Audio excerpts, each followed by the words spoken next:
सभी साथियों को सेवाद्वार आज राजीव पाड़ा जत्रा इस शक्ति केंद्र पर 18 साल पहले हमारे पुरखों ने इस जगह पे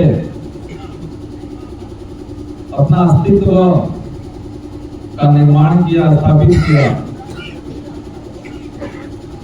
उस समय की मुझे जानकारी ज्यादा तो नहीं है, लेकिन मैं इधर उधर थोड़ा पढ़ता रहता हूँ। कुछ गाड़ी में आ रहा था, मैडम से सुना, अभी सर से सुना, और वो जिज्ञासु प्रवृत्ति वाली थोड़ी आदत है, तो हर इलाके के बारे में थोड़ा थोड़ा सोचते रहते हैं। तो एक हम आभास लगा सकते हैं, एक अनुमान लगा सकते हैं उस समय जो तात्कालिक जो परिस्थितियां क्या होगी, जिस समय हमारे पुरखों ने ये व्यवस्था कायम की हो। हम अभी का संघर्ष देखते हैं तो आज से 1000 साल पहले क्या संघर्ष होगा। उस समय में कोई साधन थे, दूरसंचार की कुछ सुविधा थी। इन अभावों में भी इस नस्ल को जिंदा रखा, इन पीढ़ियों को, आने वाली हमारी जो पीढ़ी और हमको एक शानदार कल्चर, एक शानदार संस्कृति, हमारी एक पहचान, एक आइडेंटिटी देके गए। हम कहते हैं कि हमारे पिताजी से विरासत में हमको जमीन मिलती है, लेकिन जमीन से भी महत्वपूर्ण है हमारा इतिहास और हमारी संस्कृति जो विरासत में हमें मिलती है। और आज यह जो देवस्थल जो आए हैं अपन शक्ति केंद्र, या आप लोगों के पुरखों के संघर्ष के बाद आपको इसको विरासत में मिला है। और इस विरासत को जितना हम जमीन को अवेयर के रखते हैं, उससे कई गुना ज्यादा आपको इसको संजोए और अवेयर के रखना है। और आप ये रख रहे हो, इसके लिए मैं आभार धन्यवाद करना चाहूंगा पूरी कमेटी को। सभी साथियों ने लगभग जानकारी होगी मेरे बारे में, सोशल मीडिया पे इधर इधर जानकारी ले रखी होगी। मैं झारखंड आया था 2019 के अंदर, एक सामाजिक कार्यक्रम था, एक पॉलिटिकल कार्यक्रम था। उस समय मैं विधायक था और मेरे संसदीय क्षेत्र की जनता ने मुझे अभी सांसद बनाया। मेरे वहां की जनता ने मुझे 25 साल की उम्र में विधायक बना दिया और 2 बार विधायक बनने का अवसर मिला। और अभी सांसद बन के पूरे देश के आदिवासी, साथ ही हमारे साथ जुड़े हुए एससी, ओबीसी, अन्य गरीब तबके के लोगों की आवाज बनने का मुझे अवसर मिला है दिल्ली के अंदर। और हमारा एक सिविल सदन हुआ था, उस दौरान मैंने काफी प्रयास किया और आपकी ये जो बात है अलग धर्म कोड को लेकर, इस बात को भी मैंने पुरजोर तरीके से बात रखा है।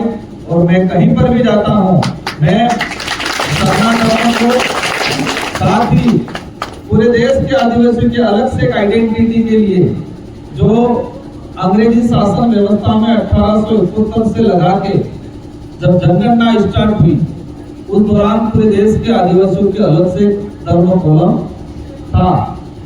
लेकिन आजादी के बाद वो हटा दिया गया और उसका नुकसान ये हुआ कि हमारी आइडेंटिटी खत्म होती गई। और आइडेंटिटी खत्म होती गई कि हमारी एकजुटता खत्म होती गई, एकजुटता नहीं रही। इसकी वजह से पूरे देश में आज आदिवासी समुदाय मूलभूत सुविधाओं से भी वंचित है। रिजर्वेशन की लड़ाई, जंगल की जमीन की लड़ाई, अपने कल्चर की लड़ाई बचाने को लड़ाई, अपने इतिहास को बचाने की लड़ाई लड़ता आ रहा है, लेकिन सफलता ज्यादा मिल नहीं पा रही।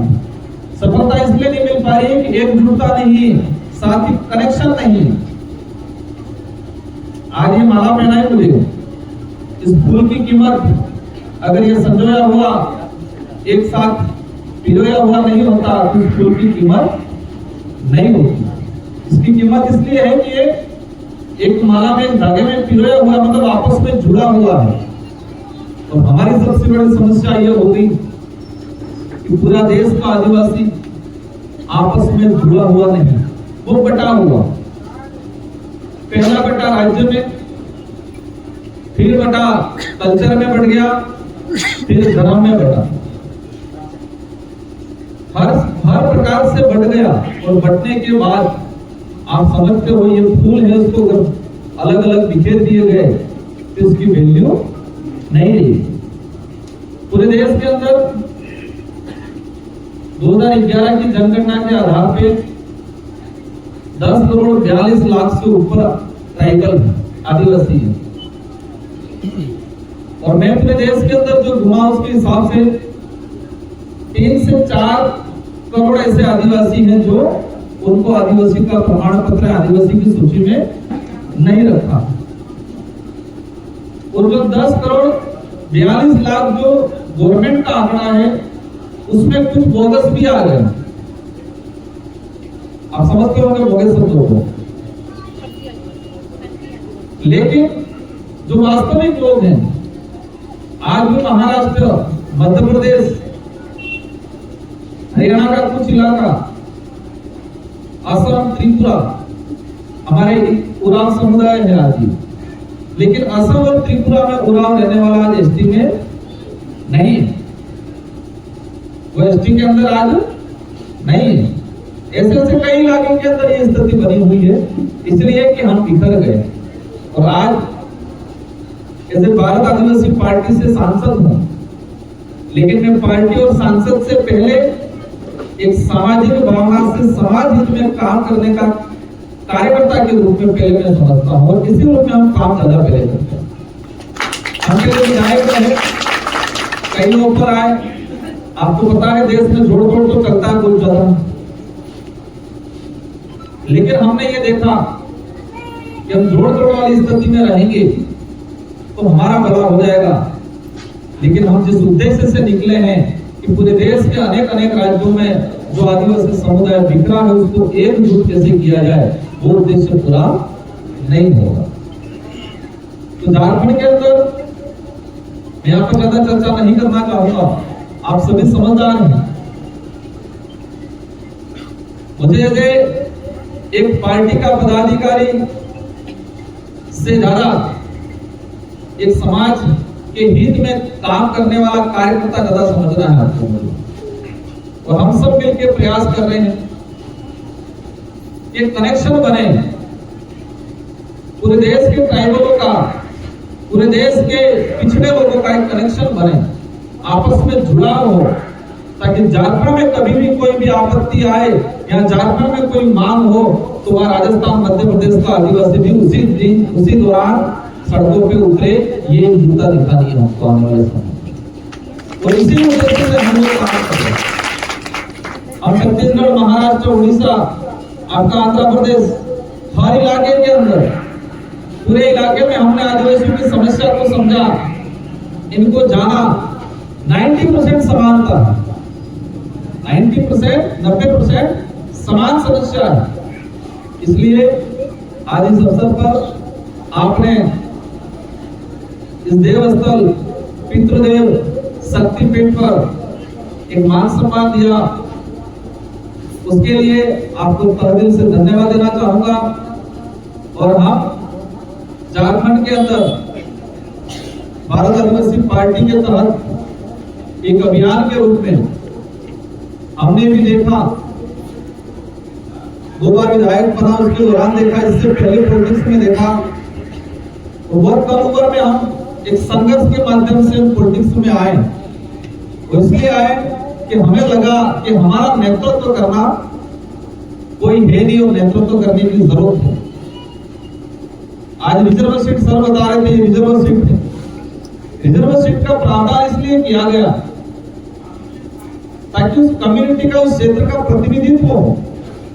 तो जो भी विधायक, जो भी सांसद होता है, उसकी जिम्मेदारी रहती है कि अपने क्षेत्र की जनता और अपने जिस कम्युनिटी से सिलेक्टेड होके आ रहे हैं, रिजर्व सीट से आ रहे हैं, उसके प्रति जवाबदेही है, वफादार रहे।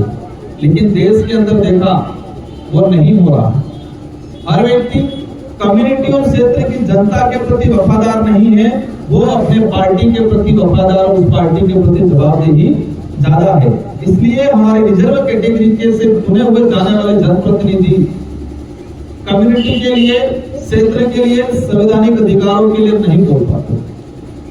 और आदिवासी समुदाय की जो व्यवस्था है, आदिवासी समुदाय की जो पूजा पद्धति है, कल्चर है, वो सारे धर्मों के सामने एक तरफ और ये एक तरफ एक ताकत बनती है। यहाँ पर न्याय व्यवस्था, कार्यपालिका, देश आजाद हुआ या अंग्रेज आए उस समय से अस्तित्व में थोड़ा बहुत आया, लेकिन ये हजारों सालों से आ रहा है। और इसलिए जयपाल सिंह मुंडा ने संविधान समिति की एक बैठक में कहा था कि लोकतंत्र क्या है, ये आदिवासियों को शेड्यूल एरिया की जब शेड्यूल 5, शेड्यूल 6 की जब चर्चा चल रही थी समिति में, तो उन्होंने कहा था कि लोकतंत्र क्या है ये आदिवासियों को सिखाने की जरूरत नहीं है। इस सदन में बैठे हुए सारे लोगों को आदिवासियों से लोकतंत्र क्या है वो सीखने की जरूरत है। ये बात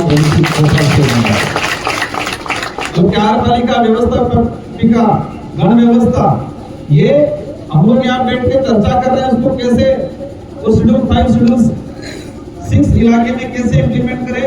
तो ये आपको सोचना है, आपको सिखाने की जरूरत नहीं, आपको आदिवासियों से सीखने की जरूरत है। ये बात जयपाल सिंह मुंडा ने बोली थी। इसलिए हमारी ये जो गण व्यवस्था और आपने जो बताया, जब यहाँ पर आए इसके बाद कार्यपालिका व्यवस्थापिका इस तरह से विंगे बनी और काम हुआ, सुन के अच्छा लगा। और ये यही नहीं, झारखंड, छत्तीसगढ़, मध्य प्रदेश, ये चीज महाराष्ट्र में भी मिल रही है, हर जगह मिल रही है। लेकिन सबसे बड़ी दिक्कत ये हुई कि कम्युनिटी स्टेटों में डिवाइडेशन हुआ, जो भौगोलिक क्षेत्र के हिसाब से जरूरत था, लेकिन धर्मों में डिवाइडेशन हो गया। अलग अलग, कोई ईसाई बने, कोई हिंदू बने, कुछ इलाकों में मुस्लिम बने हुए हैं।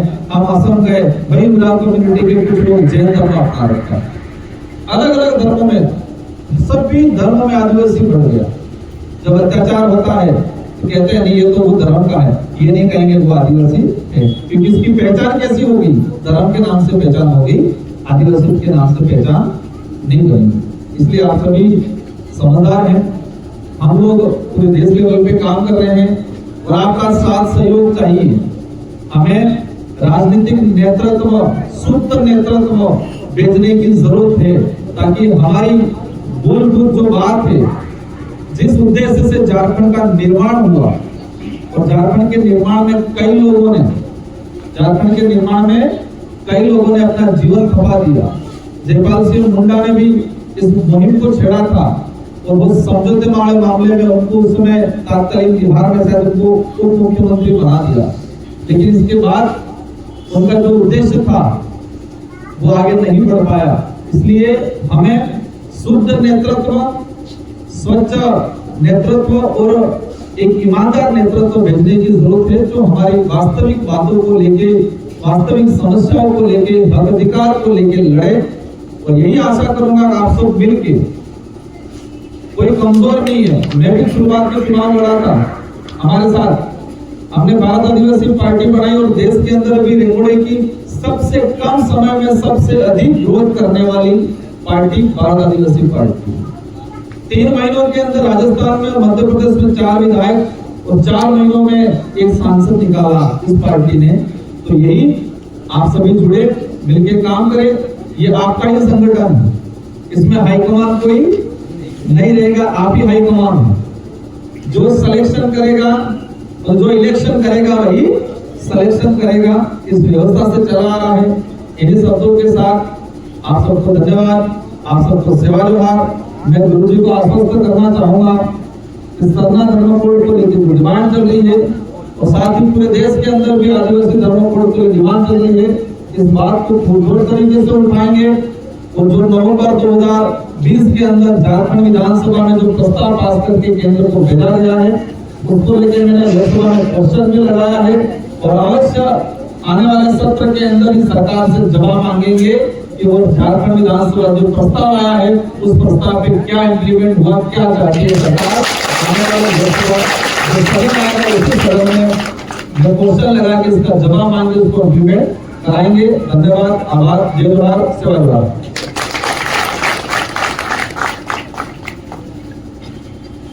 वो आपकी बातों को हमारे